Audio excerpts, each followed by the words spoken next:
هل تعلم أن هناك حيوان لا يستطيع السعال؟ إنها السلاحف.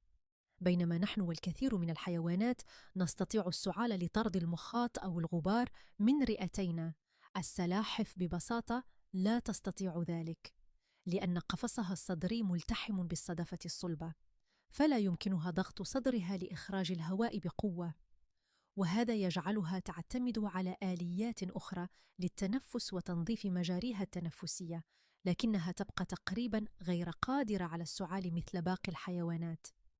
غريب، أليس كذلك؟